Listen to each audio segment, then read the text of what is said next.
Kita sering banget kan lihat proyek publik besar-besaran. Ada jembatan baru, program kesehatan, atau layanan digital. Tapi pernah nggak sih kita mikir gimana caranya menilai semua itu beneran berhasil atau enggak? Nah, pertanyaan ini tuh penting banget. Kenapa? Soalnya ini menyangkut uang pajak kita semua. Dan ternyata, cara pemerintah modern menjawab pertanyaan ini udah beda banget dari zaman dulu. Oke, kita mulai dari sini ya. Jadi, ada sebuah pergeseran yang fundamental banget dalam cara organisasi-organisasi yang efektif, terutama pemerintah, memandang apa itu sukses. Dulu, ukurannya itu simple, berapa banyak uang yang dihabiskan. Fokusnya ke input. Tapi sekarang, pola pikirnya udah bergeser total. Pertanyaannya jadi, apa yang berhasil kita capai? Fokusnya ke outcome, ke dampak nyata yang dirasakan sama masyarakat. Inilah fondasi dari manajemen kinerja modern.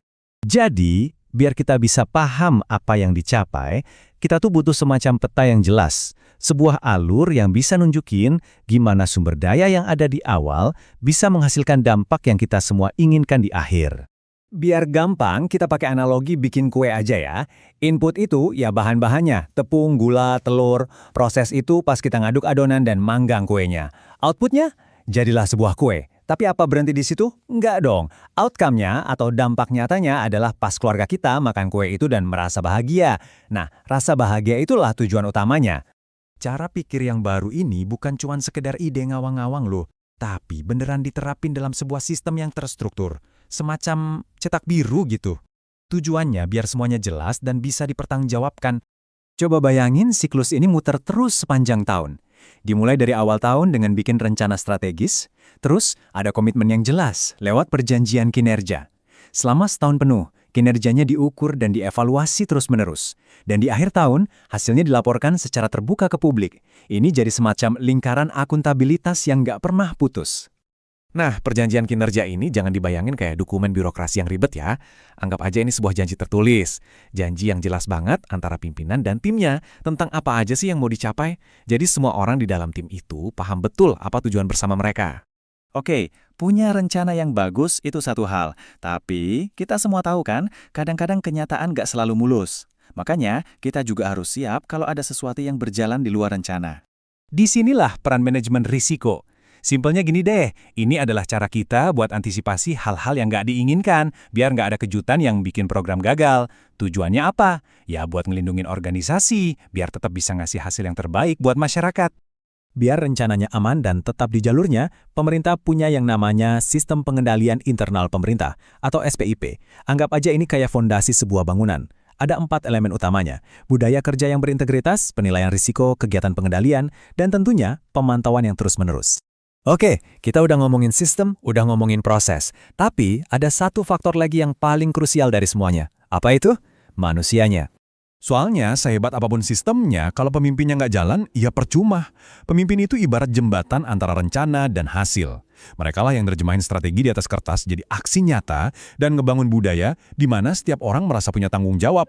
Tapi pada akhirnya, semua laporan internal, semua angka-angka itu jadi nggak ada artinya kalau masyarakat nggak ngerasain manfaatnya. Hakim yang paling utama dari kinerja pemerintah itu ya kita semua, masyarakat. Inilah kenapa alat seperti survei kepuasan masyarakat atau SKM itu penting banget. Ini adalah jalur masukan langsung dari warga.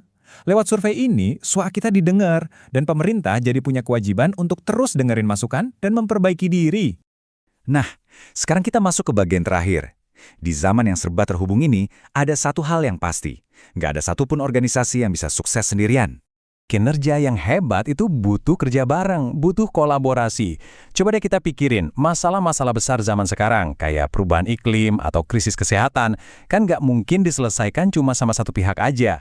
Perlu kerjasama antara pemerintah, swasta, dan juga komunitas. Pertanyaannya jadi, gimana caranya biar kolaborasi ini bisa lebih cepat dan makin efektif? Nah, jawabannya mengarah ke satu hal yang lagi ngetren banget sekarang, transformasi digital. Tapi jangan salah sangka dulu, kalau kita dengar kata transformasi digital, mungkin yang kepikiran langsung aplikasi canggih atau teknologi baru kan. Tapi datanya nunjukin sesuatu yang mengejutkan. Teknologi itu ternyata cuma nyumbang 26% dari kesuksesan. Bagian terbesarnya, 74%, justru datang dari manusianya, dari keahlian mereka, dan dari kebijakan yang mendukung. Jadi inti dari semua obrolan kita ini apa? Bahwa semua sistem, semua metrik, semua teknologi itu cuma alat. Tujuan utamanya adalah menciptakan komunikasi dan kolaborasi yang lebih baik, yang semuanya bermuara pada satu hal, kesejahteraan masyarakat. Jadi, untuk penutup, lain kali Anda lihat ada proyek publik baru, coba deh ubah pertanyaannya. Bukan cuma berapa biayanya, tapi tanyakan juga apa yang sudah berhasil dicapai. Karena dengan mengubah cara kita bertanya, kita juga mengubah cara kita menilai apa yang benar-benar penting.